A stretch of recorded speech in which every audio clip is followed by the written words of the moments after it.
नमस्कार दोस्तों, मैं हूं शिवराज और आप सुन रहे हैं हॉरर पॉडकास्ट मेरे यानी शिवराज के साथ। दोस्तों, सबसे पहले तो आप सभी से मैं माफ़ी चाहूँगा कि मैंने कहानी लाने में बहुत देर कर दी है, लेकिन फिर भी हमेशा की तरह बिना वक्त ज़ाया किए आज की कहानी शुरू करते हैं। तो आइए आज की कहानी शुरू करते हैं। इस दुनिया में भूत प्रेत होते हैं या नहीं पता नहीं, लेकिन अतीत की कुछ यादें आपको हमेशा किसी भूत की तरह सताती है, आपको परेशान करती है। मैंने अपने मन में कुछ ऐसी ही यादें संजो कर रखी है जो भूतों से भी ज्यादा डरावनी थी, और मुझे नहीं पता था कि कुछ सालों बाद यही यादें फिर से ताज़ा हो जाएंगी। कभी कभी कोई छोटी सी घटना घटती है, लेकिन वो घटना अतीत में दबे हुए भूतों को जिंदा कर देती है, और फिर वो भूत आपके भविष्य में झांकने के लिए आपकी गर्दन पर सवार हो जाते हैं। दरअसल बचपन में मुझे अपना गांव का घर बहुत ज्यादा पसंद था, लेकिन मेरे भैया और भाभी की मौत के बाद मुझे उस घर से डर लगने लगा था। माँ हमेशा पूजा पाठ किया करती थी और दिन रात एक कमरे में बंद रहती थी। मेरे पिताजी होकर भी न होने के बराबर थे, वो हमेशा नशे में रहते थे। मुझे वो दिन आज भी अच्छे से याद है। तब मैं बहुत छोटा था, लेकिन मैंने अपनी आंखों से एक हंसते खेलते घर को नर्क बनते देखा था। माँ कहती थी कि भाभी दिमागी पागल थी, लेकिन कभी कभी मुझे लगता है कि उसके पागलपन का कारण हमारा घर ही रहा होगा। मेरे भैया और भाभी की मौत के बाद मैंने मुश्किल से 10वीं की परीक्षा पास की और फिर घर छोड़कर शहर चला गया। शुरुआत में मैंने कुछ जान पहचान के लोगों के साथ काम किया। कुछ महीनों के बाद मुझे एक मिल में नौकरी मिल गई। नौकरी करते हुए मुझे करीब 3-4 साल बीत चुके थे। इसी बीच गांव से बार बार खत आता था और उसमें हमेशा मेरी शादी के बारे में पूछा जाता था, लेकिन मैं अपने घर नहीं जाना चाहता था। फिर 1982 में एक बड़ी हड़ताल हुई। ये वो समय था जब मुंबई में मिलें एक एक करके बंद होने लगी थी।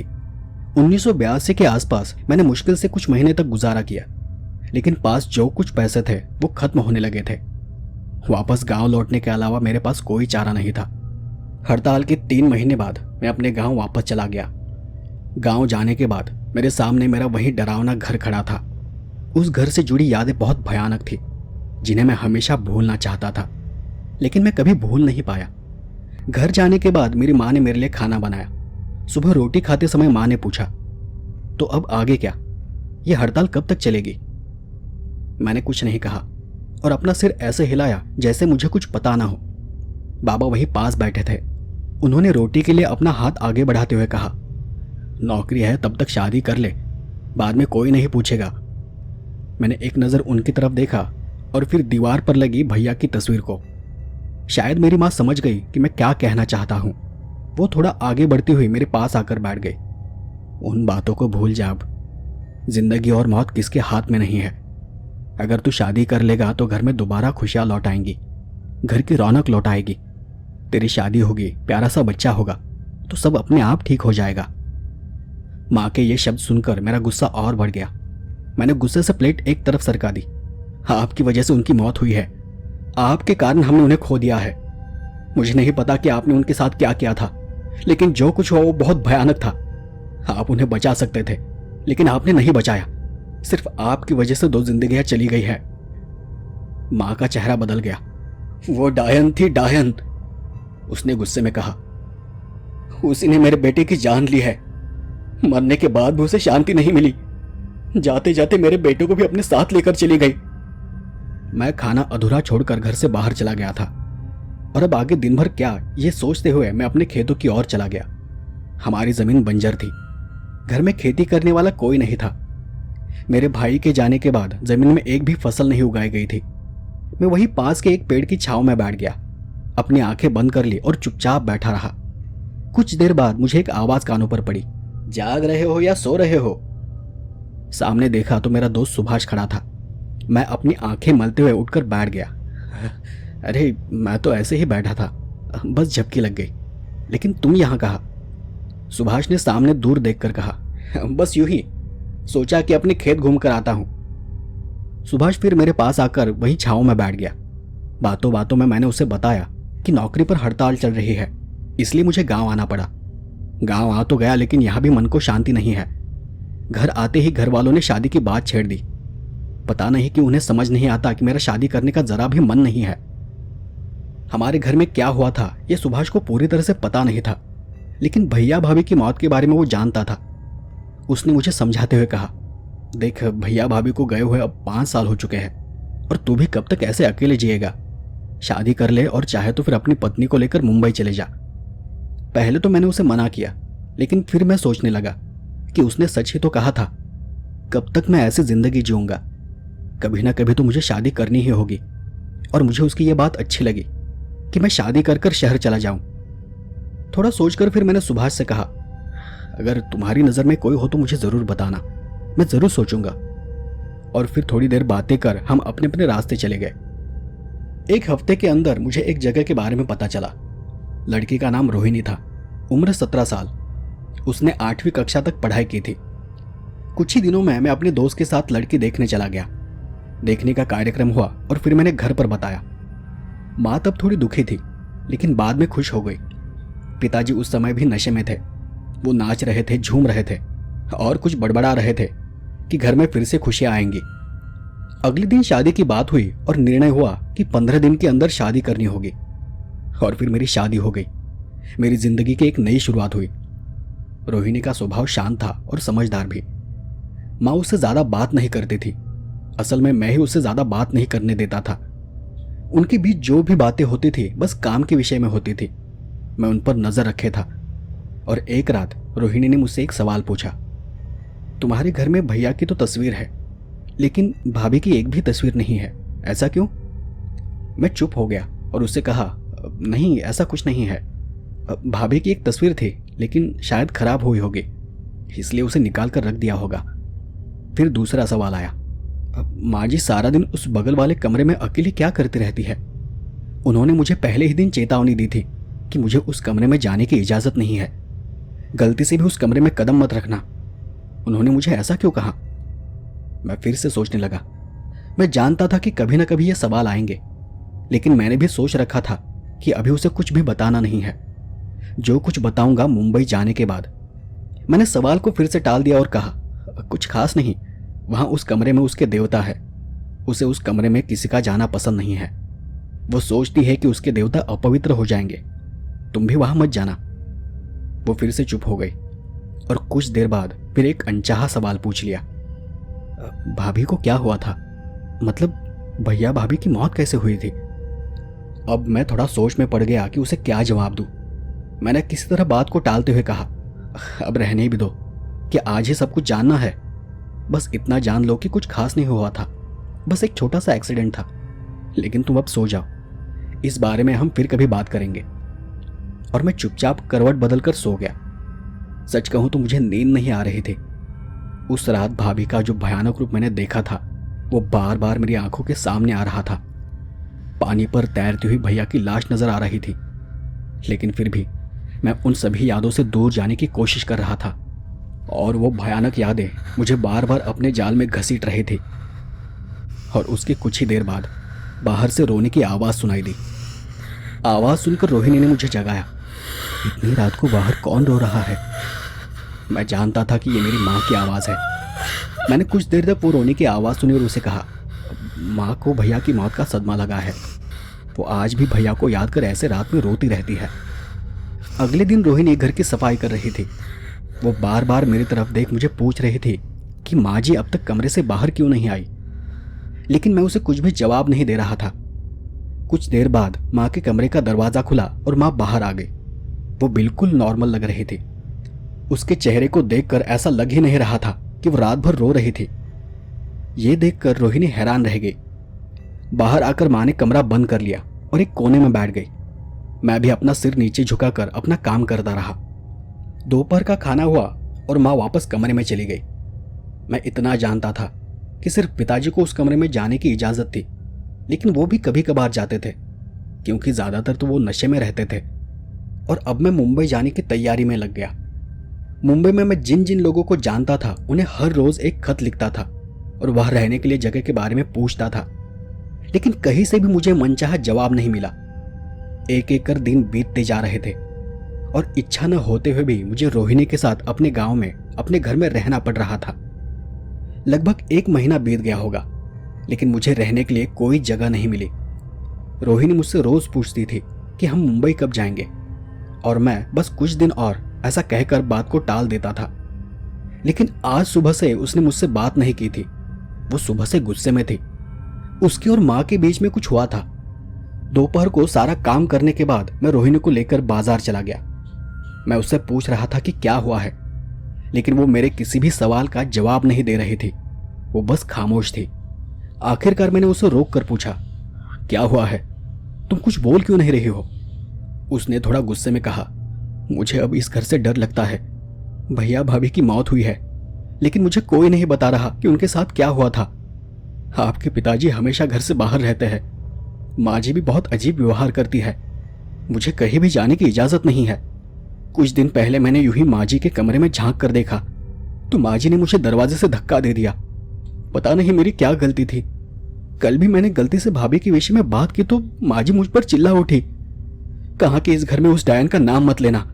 पता नहीं उन्होंने मुझे ऐसा क्यों कहा। आप भी मुझे कुछ बता नहीं रहे कि भाभी के साथ क्या हुआ था, और तुम सब इतना अजीब बर्ताव क्यों कर रहे हो। ऐसा लगता है कि इस घर में भूत है जो हर वक्त घर के इर्द गिर्द मंडराता रहता है। उसके सारे सवाल सुनने के बाद मैं चुप हो गया। मैं समझ चुका था कि अब उसे बताने का वक्त आ गया है। सब कुछ नहीं पर थोड़ा बहुत तो। मैं उसे वहीं पास एक मंदिर ले गया। वहां भगवान से प्रार्थना की और फिर हम पास ही एक पेड़ के नीचे बैठ गए। मैंने उसका हाथ पकड़कर कहा, देखो मैं तुम्हें सब कुछ बता दूंगा, लेकिन तुम वादा करो कि तुम इस बात को दिल पर नहीं लोगी। बस कुछ दिन और तुम्हें यह सब सहना होगा। हम जल्द ही इस गांव को छोड़कर जा रहे हैं। बस तब तक तुम शांत रहोगी। उसने सहमति में अपना सिर हिलाया और फिर मैंने उसे बताना शुरू किया। 5-6 साल पहले भैया और भाभी की शादी हुई थी। घर में बहुत खुशी का माहौल था। भाभी को पूजा पाठ की इतनी आदत नहीं थी, लेकिन माँ के साथ साथ वो भी पूजा पाठ करने लगी, माँ से भी बहुत ज्यादा। और एक दिन उसे कोई बाबा मिला था। उसने उसे पूजा के लिए कोई मूर्ति दी थी, लेकिन वो मूर्ति बहुत अलग थी। और फिर एक दिन कोई अजीब से दिखने वाले बाबा हमारे घर आ गए। बहुत ही अजीब थे। बाद में हमें पता चला कि ये वही बाबा है जिनकी वो दिन रात पूजा और आराधना किया करती थी। उस बाबा ने भाभी को कोई आशीर्वाद दिया। तब भाभी ने इच्छा जताई थी कि उसे एक बच्चा चाहिए, और वो भी उनकी कृपा से। बाबा ने उसे कोई मंत्र दिया और कहा कि हर रात सोने से पहले इस मंत्र का जाप करना, तुम्हारी सभी इच्छाएं पूरी हो जाएंगी। लेकिन उस दिन के बाद धीरे धीरे भाभी का स्वभाव बदलता चला गया। एक रात हमने दरवाजे पर एक थपथपाहट सुनी। हम जाग गए, लेकिन फिर कोई आवाज नहीं आई। लेकिन भैया को किसी तरह की आवाज सुनाई दे रही थी। वो चूड़ियों की आवाज थी और साथ ही साथ कोई मंत्रोच्चार भी कर रहा था। भैया ने उठकर देखा तो भाभी अपने खुद के बाल नोच रहे थे, उन्हें तोड़ रहे थे और एक बर्तन में भर रहे थे। भैया ये देखकर चौंक गए, बल्कि घबरा गए। भैया भाभी पर चिल्लाने लगे कि तुम ये क्या कर रही हो, कहे तुम पागल तो नहीं हो गई। इस पर भाभी ने भैया को धक्का देते हुए कहा कि मुझे आदेश मिला है, पहली भेंट चढ़ाने का वक्त आ गया है। मुझे उसने बुलाया है। अगर भेंट न चढ़ाई गई तो अनर्थ हो जाएगा। तुम बस शांत पड़े रहो और मुझे मेरा काम करने दो। भैया को कुछ पता नहीं था कि भाभी आखिर किस बारे में बात कर रही थी। भाभी ने वो बर्तन उठाया और घर से बाहर जाने लगी। तब आधी रात का वक्त हो चला था। उन दोनों की आवाज सुनकर हम भी जाग गए थे। हम सब अपने अपने कमरों से बाहर आ गए, लेकिन भाभी का रूप बिल्कुल बदला हुआ था। जब माँ ने उसे रोकने की कोशिश की तो उसने माँ को जोर का धक्का दे दिया। माँ दीवार से टकरा गई, इतनी जोर से कि उसका सिर लहूलुहान हो गया और वो बेहोश हो गई। तब भी पिताजी घर पर नहीं थे।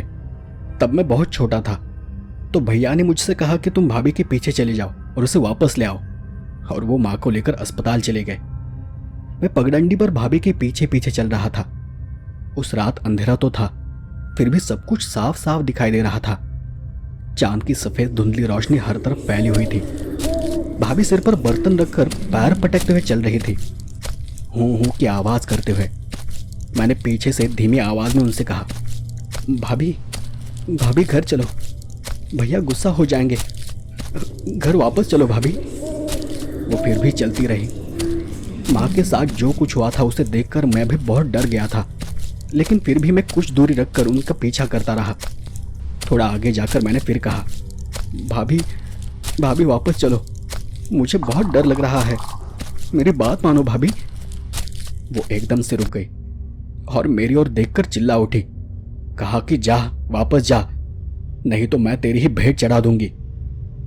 और उनकी आवाज़ सुनकर मेरे रोंगटे खड़े हो गए। मेरी सारी ताकत खत्म हो गई थी और मैं वही बुत की तरह खड़ा रहा। चांद की रोशनी में उनका चेहरा सफ़ेद और अजीब दिखाई दे रहा था। उन्होंने अपनी चूड़ियों से भरी बाँह झटकी और फिर से लड़खड़ाते हुए घूम गई।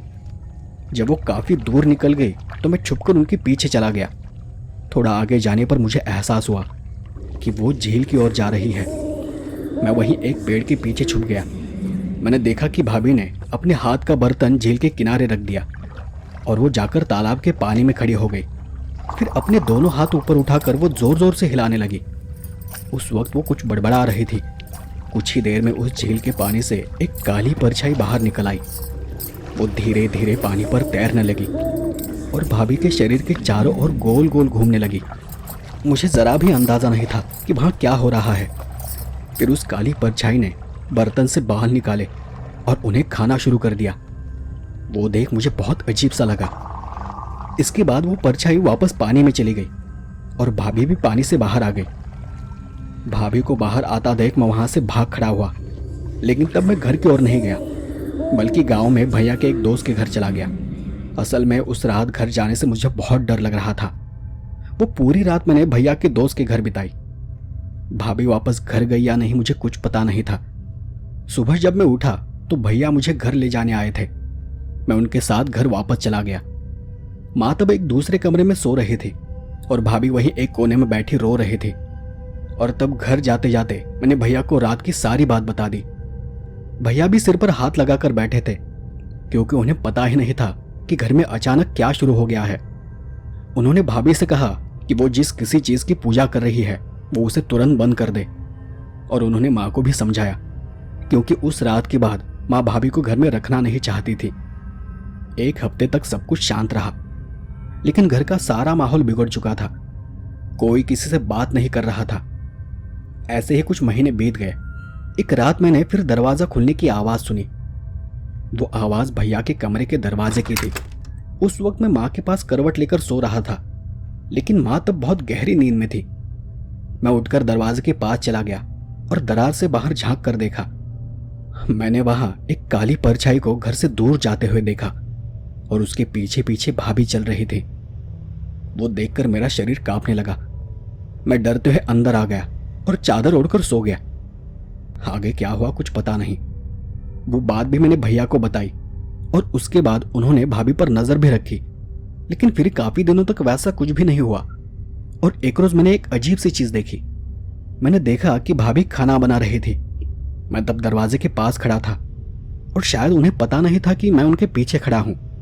और उस पल मेरा ध्यान गया कि भाभी ने अपनी कमर से एक पुड़िया निकाली और उसमें जो कुछ था वो खाने में मिला दिया।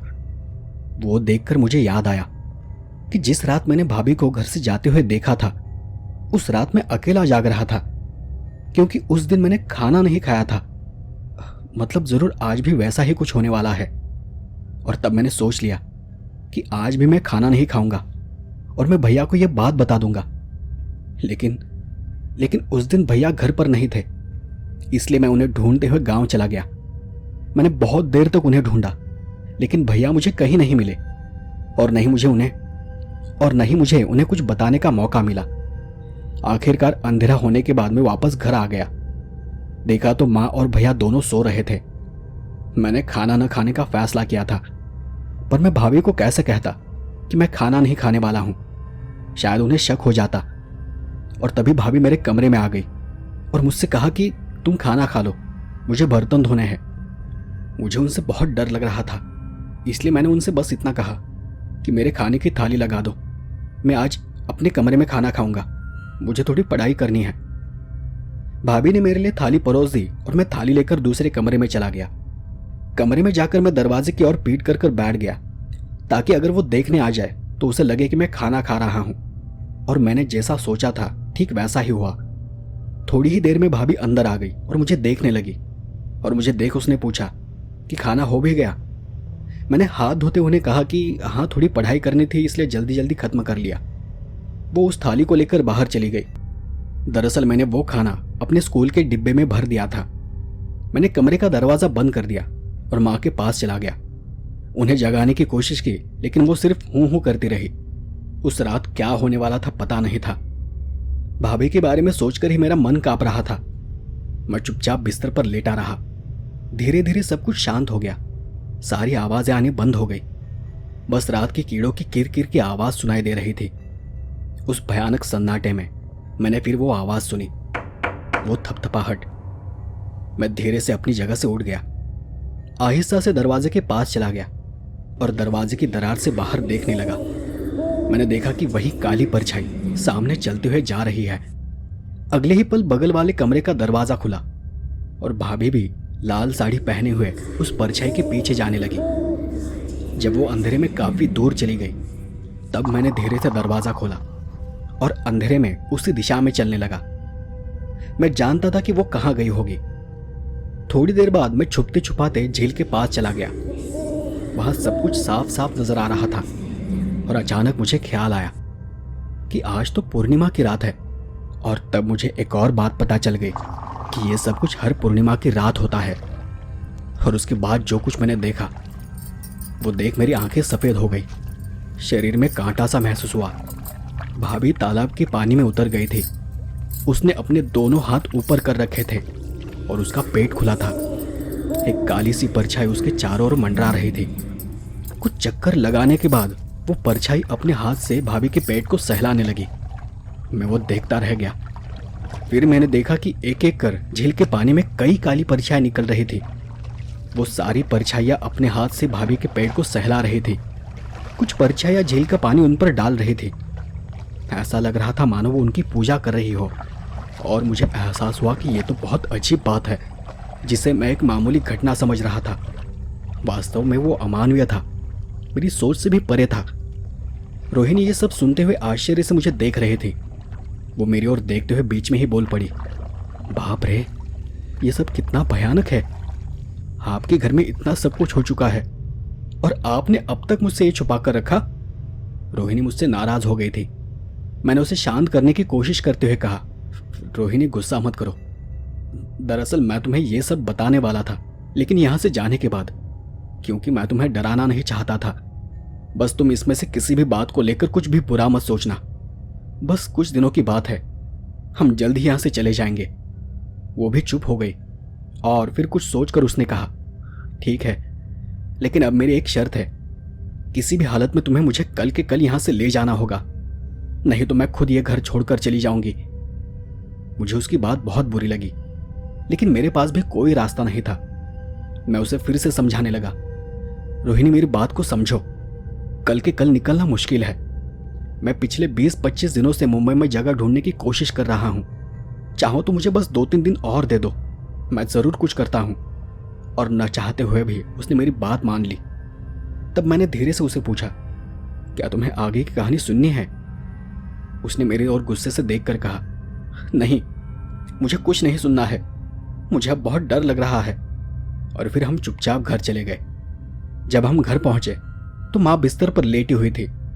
उसका माथा गर्म लग रहा था। मैं उसके पास चला गया। माँ, तुम्हें क्या हुआ है? माँ ने कांपते हुए ना कहते हुए सिर हिलाया। जब मैंने माँ के शरीर को छू कर देखा तो उसका पूरा शरीर कांप रहा था, किसी भट्टी की तरह जल रहा था। अरे माँ, तुम्हें तो बहुत तेज बुखार है, चलो अभी के अभी अस्पताल चलते हैं। मैंने माँ के हाथ को पकड़ते हुए कहा, लेकिन माँ ने अपना हाथ छुड़ा लिया। नहीं, रहने दो, हम कल सुबह चले जाएंगे। आज रात मुझे रुकना होगा, वैसे भी अब अंधेरा हो गया है। लेकिन उनकी तबीयत बहुत ज्यादा खराब थी, तो मैंने माँ को बिस्तर से उठाकर कहा, कल नहीं, अभी, तुम्हारी तबीयत बहुत ज्यादा खराब है। तब मैंने रोहिणी को थोड़ी देर शांत रहने के लिए कहा और फिर मैंने अपनी साइकिल निकाली और माँ को साइकिल के पीछे बिठाकर हम अस्पताल की ओर चल पड़े। मुझे जरा भी अंदाजा नहीं था कि रोहिणी को घर पर अकेला छोड़ना सही होगा या नहीं, लेकिन उस समय मेरे दिमाग में कुछ भी नहीं था। घर लौटते समय रास्ते में अंधेरा हो गया था। मैंने माँ को उनके कमरे में सुला दिया और अचानक मेरा ध्यान उस बंद कमरे पर चला गया। कमरे का दरवाजा खुला था और चाबी वहीं पर पड़ी थी। वो देखकर मैं डर गया। मैंने जल्दी से जाकर दरवाजा बंद कर दिया और फिर रोहिणी को ढूंढने लगा। मैं उसे आवाज देते हुए रसोई घर की ओर चला गया। वहां से अंदर झांक कर देखा तो रोहिणी वहां बैठ खाना बना रही थी, लेकिन तब मैंने देखा कि उसने अपने कपड़े बदले थे। उस वक्त उसने लाल रंग की साड़ी पहन रखी थी, लाल रंग की साड़ी और उस पर गहने। मैं उसके करीब चला गया और पीछे से लिपट कर कहा, रोहिणी, रोहिणी, तुम इस साड़ी में बहुत सुंदर लग रही हो। मैं उसे गले लगाकर खड़ा था। तभी मुझे पीछे से एक आवाज सुनाई दी, अजय तुम कहाँ हो? ये रोहिणी की आवाज थी। मैं चौंक गया। पीछे मुड़कर देखा तो रोहिणी रसोई घर के दरवाजे पर खड़ी थी। मैंने फिर आगे देखा तो वहां कोई नहीं था। मैं घबराहट में पीछे हट गया। रोहिणी डरी हुई मेरे पास आ गई। क्या हुआ? तुम मुझे देखकर इतना क्यों डर गए? तुम यहां खाना बना रही थी। मेरे मुंह से शब्द नहीं निकल पा रहा था। वो भी मुझे देखकर हैरान थी। आप क्या बात कर रहे हो? ठीक से कहो, मुझे कुछ समझ नहीं आ रहा। मेरा ध्यान उसके कपड़ों पर गया। उसने लाल रंग की साड़ी पहन रखी थी। मुझे थोड़ा शक हुआ, लेकिन मैंने अपनी घबराहट को काबू करते हुए पूछा, तुमने ये किसकी साड़ी पहन रखी है? किसने दी तुम्हें यह साड़ी?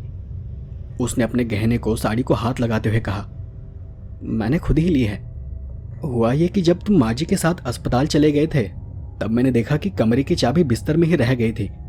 मैं उसे संभाल कर रखने ही वाली थी कि अचानक अंदर से कुछ आवाज सुनाई दी। मैंने सोचा कि एक बार बस दरवाजा खोलकर देखने में क्या जाता है, और इसलिए मैंने दरवाजा खोला और अंदर झांक कर देखा। वहां एक काले पत्थर की बड़ी सी आकृति थी। उसे देख मुझे बड़ा आश्चर्य हुआ, क्योंकि आप तो कहते थे कि माँ भगवान की पूजा करती है, लेकिन वहां पर कोई भगवान नहीं था। तभी मुझे पास ही एक ट्रंक पड़ी दिखाई दी। मैंने उसे खोल कर देखा तो उसके अंदर ये साड़ी और ये गहने मुझे मिले। देखो ना, मैं कितनी सुंदर लग रही हूं ना। और ऐसा कहते हुए उसने अपने हाथ की चूड़ियां खनकाई। वो आवाज सुनकर मेरे कानों में उस रात वाली भाभी की चूड़ियों की आवाज गूंजने लगी। ये सब याद कर मैं सिहर उठा। रोहिणी, ये साड़ी अभी के अभी उतार दो, ये गहने भी उतार दो, सब कुछ वापस वहीं पर रख दो जहां से तुमने इसे निकाला है। लेकिन क्यों? क्या यह अच्छा नहीं लग रहा? नहीं, क्योंकि यह सब कुछ भाभी का है। ये बात सुनकर रोहिणी के चेहरे का रंग उड़ गया। वो भागी भागी से दूसरे कमरे में चली गई। मां अब भी उसके कमरे में सो रही थी, इसलिए उसे कुछ भी पता नहीं था कि वहां क्या हुआ है। रोहिणी कमरे के अंदर चली गई और मैं वहीं दरवाजे के बाहर खड़ा उसका इंतजार करने लगा।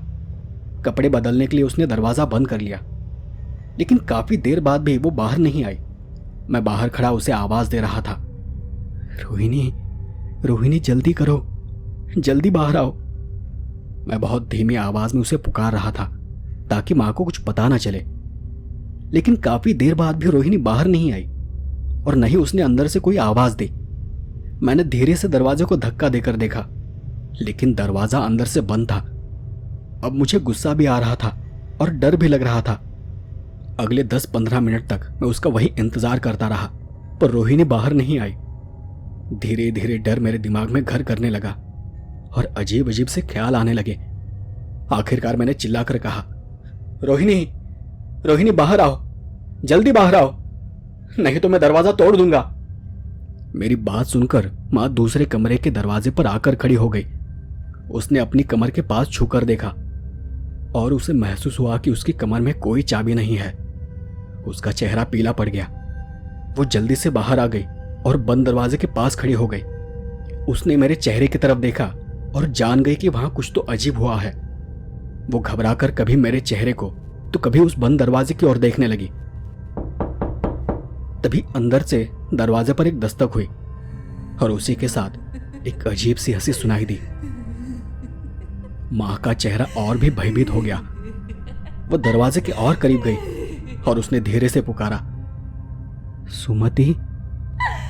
अंदर से फिर एक अजीब सी हंसी सुनाई दी और तब मेरा पूरा शरीर कांप उठा, क्योंकि मेरी मां ने जो नाम लिया था वो मेरी भाभी का था।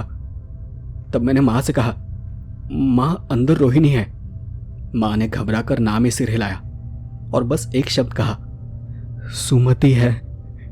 और तब मेरे शरीर में एक बिजली से दौड़ गई। हंसी के साथ अंदर से एक अजीब सी आवाज सुनाई दी।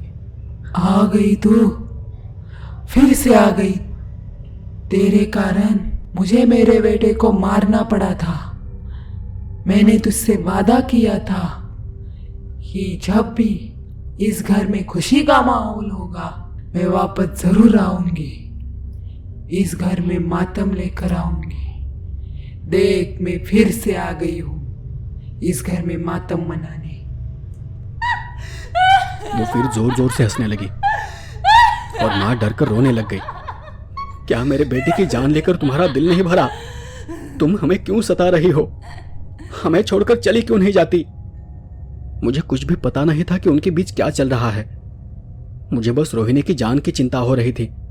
लेकिन तभी माँ ने मुझे धक्का देते हुए कहा, जा, अभी के अभी जा और बाबा को ढूंढ कर लेकर आ। बस वही उसे रोक सकते हैं। बाबा उसे वश करने का मंत्र जानते हैं। और मैं सोच में पड़ गया कि माँ ये क्या कह रही है, और हैरान होते हुए मैंने उसे कहा, लेकिन पिताजी कहाँ होंगे? वैसे भी वो हमेशा शराब के नशे में डूबे रहते हैं। वो यहां आकर भी क्या करेंगे, और मैं उन्हें कहां ढूंढता फिरूंगा? मां मुझ पर चिल्ला उठी, मूर्ख, वो नशे में नहीं होते। तेरी भैया की मौत के बाद नकारात्मक शक्ति का उन पर प्रभाव पड़ चुका है। वो हमेशा उस प्रभाव में रहते हैं और उसी प्रभाव को कम करने के लिए वो मंदिर चले जाते हैं। जाओ, मंदिर के पास जाओ, वो तुम्हें वहीं कहीं मिल जाएंगे। ये सब मेरे लिए नया था, क्योंकि इतने सालों तक मुझे लगता था कि पिताजी शराबी थे और इसलिए वो घर पर ज्यादा वक्त नहीं बिताते हैं। आज माँ की ये बात सुनकर मैं हैरान रह गया था। मैंने जल्दी से अपनी साइकिल उठाई और गांव के मंदिर की ओर चला गया। माँ ने बाहर से दरवाजा बंद कर दिया था। कुछ देर बाद मैं पिताजी को साथ लेकर वापस आ गया। माँ वही दरवाजे पर बैठी थी। जैसे ही हम घर के पास पहुंचे, पिताजी साइकिल से उतरकर घर के अंदर चले गए और कमरे के दरवाजों को अपने हाथ से छू कर देखा। वो अपनी आंखें बंद कर कुछ बुदबुदाने लगे और फिर उन्होंने कहा, सुमति, तुम यहां वापस क्यों आई हो? अंदर से सिर्फ खिलखिलाकर हंसने की आवाज आ रही थी। पिताजी ने फिर उसे कहा, सुमति, हम तुम्हें परेशान नहीं करना चाहते हैं। हमारी ऐसी कोई इच्छा नहीं है। जो कुछ भी हुआ बहुत बुरा हुआ, लेकिन हमें अपने हाल पर छोड़ दो। वापस जाओ। अंदर से एक और हंसी सुनाई दी और उसके बाद किसी चीज की गिरने की आवाज। पिताजी ने झट से दरवाजा खोला और अंदर चले गए। रोहिणी वहीं पास ही बेहोश पड़ी थी। मैं उसे उठाकर बाहर ले आया और तब पिताजी ने मां से कहा, सबसे पहले तो उसके कपड़े बदल दो, ये सारे गहने उतार दो और सब कुछ वहीं रख दो जहां से वो निकाले हैं। मैं रोहिणी को दूसरे कमरे में ले गया। मां ने उसके कपड़े बदले, गहने उतारे और उसी जगह पर रख दिए जहां से वो निकाले थे। और फिर हम सब बाहर आ गए। वहीं पास में एक साथ बैठ गए, पिताजी, मां और मैं। पिताजी ने तब शांति से मुझे कहा, रोहिणी को यहां से ले जाओ। तुम्हें अभी के अभी यहां से जाना होगा। अब उसका यहां रहना मुनासिब नहीं है।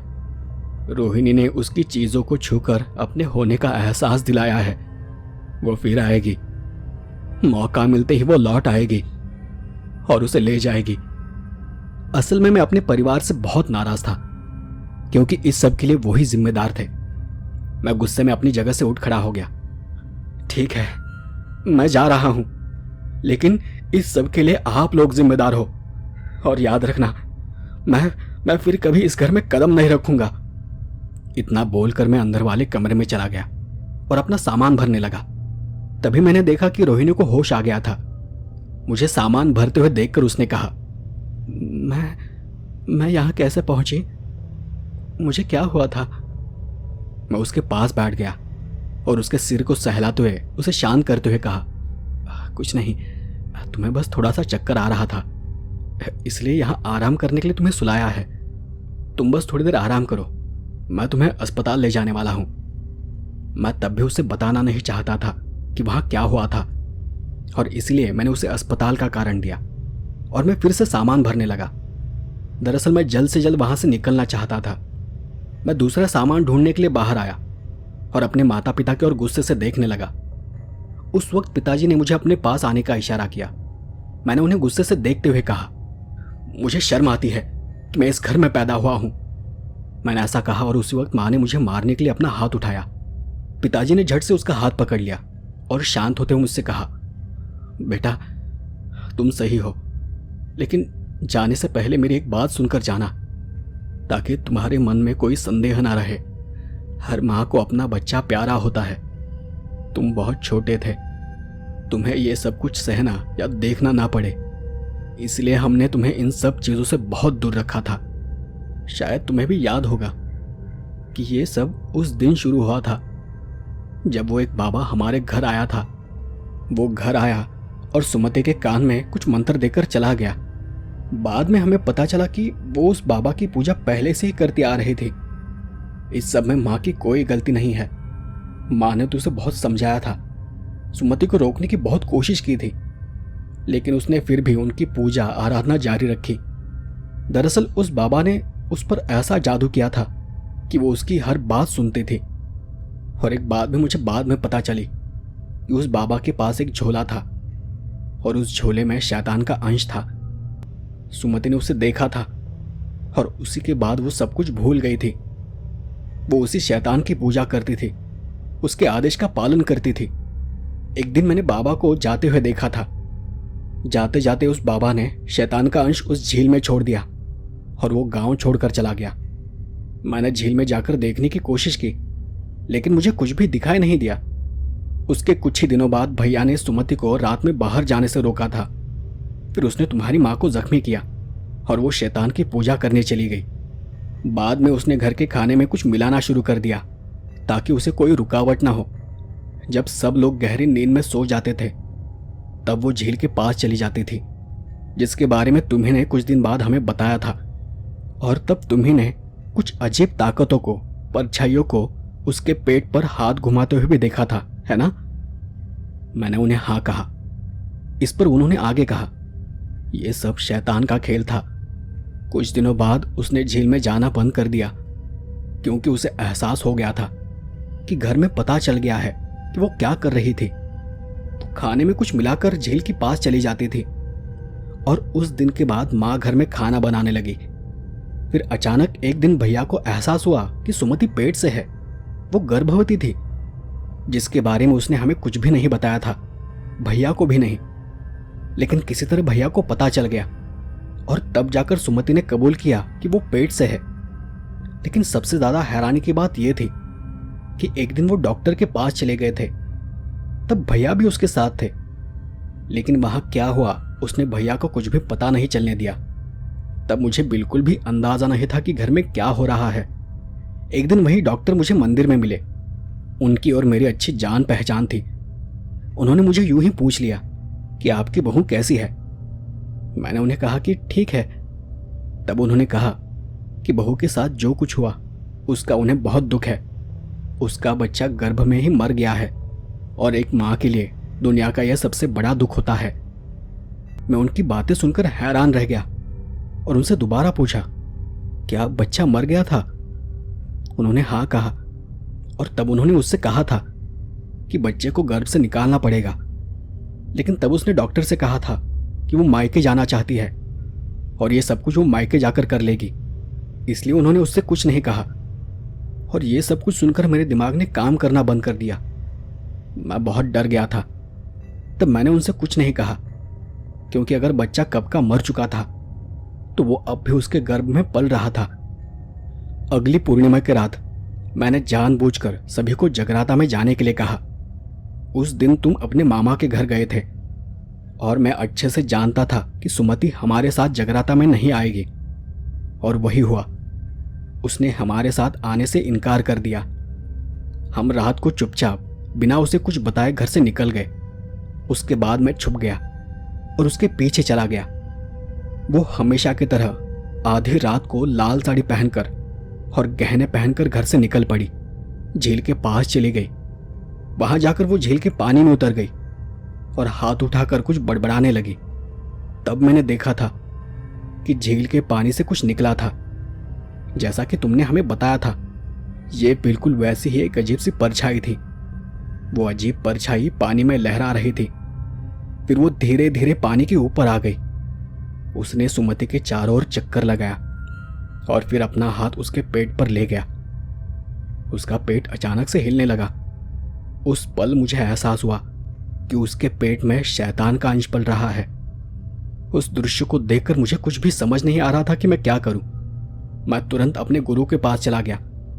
जो कुछ हुआ था, जो कुछ हो रहा था, वो सब उन्हें बताया। उन्होंने मुझे उसे रोकने का एक मंत्र दे दिया। इसके बाद मैं उनकी सलाह के मुताबिक डॉक्टर के पास चला गया। गुरुजी ने कहा था कि सबसे पहले उसके पेट से शैतान का वो अंश निकालना पड़ेगा और उसके बाद उन्होंने उसे उनके पास लाने के लिए कहा था। इसलिए फिर मैं डॉक्टर के पास चला गया और उन्हें ये पूरी घटना बताई और ये भी बताया कि उसके पेट में वो जीव अब भी पल रहा है, लेकिन मुझे पता था कि वो अस्पताल नहीं जाएगी और इसी वजह से मैंने डॉक्टर को घर आने के लिए कहा। अगले दिन डॉक्टर घर आ गए। हम सबने तैयारी कर ली थी, पर डॉक्टर को देखते ही सुमति को पता चल गया कि आगे क्या होने वाला है। उसने खुद को इस कमरे में बंद कर लिया। हमने उसे बहुत समझाया, लेकिन वो बाहर आने को तैयार ही नहीं थी। आखिरकार मैंने मंत्र की शक्ति से उसे वश कर लिया और फिर उसके कुछ देर बाद उसने उस शैतान के अंश के साथ साथ खुद को आग लगा दी, खुद को जला दिया। लेकिन जलने से पहले उसने अपने कपड़े, अपने गहने एक बक्से में छुपा दिए और फिर उसने रोते हुए कहा था कि ये घर हमेशा के लिए निर्वंश हो जाएगा। तुम्हारे कारण मैं अपने बच्चे की जान ले रही हूं, लेकिन इस घर में सदा मातम रहेगा। वो बार बार आएगी। और फिर वो मर गई। जब तक हम अंदर गए उसका पूरा शरीर जल चुका था। उस पूरी रात घर पर एक काला साया था। कुछ बहुत बुरा होने वाला था। उसी रात हम वापस अपने गुरुजी के पास चले गए। उन्हें घटित सारी घटना बताई। उन्होंने उस शक्ति का आवाहन किया और फिर हमें कहा कि एक मरी हुई मां का श्राप बहुत खतरनाक होता है। उन्होंने मुझे इसके लिए एक मंत्र दिया और बताया कि हर पूर्णिमा को घर पर मातम मनाना होगा, यानी हर पूर्णिमा की रात उसके कपड़े और गहने पहनकर उसी कमरे में उसके नाम से मातम मनाया जाएगा। ऐसा करने से उसे लगेगा कि घर में सुख नहीं है, घर में मातम छाया हुआ है और वो इस घर से दूर रहेगी। उसके कुछ दिनों बाद तुम्हारे भैया उस जले शैतान के अंश को झील में छोड़ने चले गए थे, लेकिन वो कभी वापस नहीं आए। शाम को पता चला कि उसकी लाश झील में तैर रही है। गांव के लोगों को यह लगा कि हमने उसे जलाकर मार डाला है और तुम भी यही सोच रहे थे, लेकिन उस वक्त डॉक्टर हमारे साथ थे और वो जानते थे कि सच क्या है।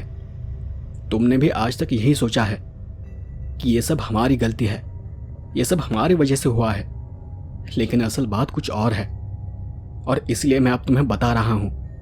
मौका मिलते ही वो वापस आ जाएगी। तुम रोहिणी को लेकर यहां से चले जाओ, हम दोनों देख लेंगे कि आगे क्या करना है। मैं पिताजी की बातें सुनकर हैरान था। मुझे कुछ भी समझ नहीं आ रहा था कि मैं आज तक उनके बारे में क्या सोच रहा था। मेरा दिमाग हिल चुका था। मैं वहां से उठकर अंदर के कमरे में चला गया और रोहिणी को जगाने लगा। रोहिणी, रोहिणी चलो, हमें यहां से निकलना होगा। वो मुस्कुराती हुई उठ गई और मेरे साथ चलने लगी। बाहर आकर हम माँ पिताजी के पैर पड़े। मैंने उन्हें नमस्कार किया और घर से दूर जाने लगा। काफी दूर जाने के बाद हम लगभग गांव के बाहर चले गए थे। रोहिणी बहुत खुश थी। वो मेरा हाथ पकड़कर मेरे साथ चल रही थी और हमारे ऊपर उजली चांदनी थी। मैंने चांद की रोशनी में उसकी ओर देखकर पूछा, रोहिणी, लगता है कि आज पूर्णिमा की रात है। देखो, हर जगह कितनी शांत और शीतल रोशनी है। वो मेरी ओर देखकर मुस्कुराई और मुस्कुराते हुए उसने कहा, हाँ मुझे पता है। मैंने एक बार फिर उसका हाथ कसकर पकड़ लिया। रोहिणी, मैंने तुम्हें उस दिन कहा था ना कि जिस दिन हम इस घर को, इस गांव को छोड़ देंगे, तब मैं तुम्हें आगे की कहानी बताऊंगा। और अब तो मैं सच्चाई जानता हूं। मुझे पूरी कहानी पता है। तुम कहो तो मैं तुम्हें आगे की कहानी बता सकता हूं। उसने फिर मुस्कुराकर मेरी ओर देखा और फिर से बोली, मुझे यह भी पता है। मुझे थोड़ा आश्चर्य हुआ। क्या तुम्हें कहानी पता है? उसके चेहरे पर एक अजीब सी मुस्कान फैल गई और मेरी आंखों में देखते हुए बोली, मैंने तुम सबसे कहा था कि इस घर में हमेशा मातम ही रहेगा। और तभी अचानक चंद्रमा की सफेद रोशनी में उसका शरीर धुएं जैसा दिखने लगा और देखते ही देखते वो मेरे सामने धुएं की तरह हवा में गायब हो गई। रोहिणी, रोहिणी! मैं पागलों की तरह इधर उधर देखने लगा और उसे पुकारने लगा, लेकिन मेरे साथ कोई नहीं था। मेरे हाथ में रोहिणी का हाथ भी नहीं था। रोहिणी कहीं नजर नहीं आ रही थी। मैं घर की ओर भागा। रोहिणी रोहिणी चिल्लाते हुए घर पर पहुंचा। मुझे आता देख मेरे माँ पिताजी भी डर गए थे। मैंने बाबा को खींचते हुए पूछा, पिताजी पिताजी रोहिणी कहाँ है? रोहिणी कहाँ है? मैं उसे यहां वहां ढूंढ रहा था, हर एक कमरे में देख रहा था, हर तरफ दौड़ रहा था, लेकिन रोहिणी कहीं नहीं थी। तभी मेरा दोस्त सुभाष पीछे से दौड़ता हुआ वहां आ गया और उसने हाँफते हुए कहा, झील झील के पास चलो, झील के पास जल्दी आओ। मैंने उससे पूछा, क्या हुआ है? लेकिन उसने बस इतना ही कहा, बस झील के पास चलो, मैं अभी तुम्हें कुछ नहीं बता सकता। हम दोनों झील की ओर भागने लगे। मेरे पीछे मेरे माता पिता भी भाग रहे थे। कुछ ही देर में हम झील पर पहुंच गए और मैंने सामने देखा, वहां रोहिणी का बेजान शरीर झील के पानी पर तैर रहा था, ठंडा और बेजान होकर। और हमारे घर पर फिर से मातम छा गया था।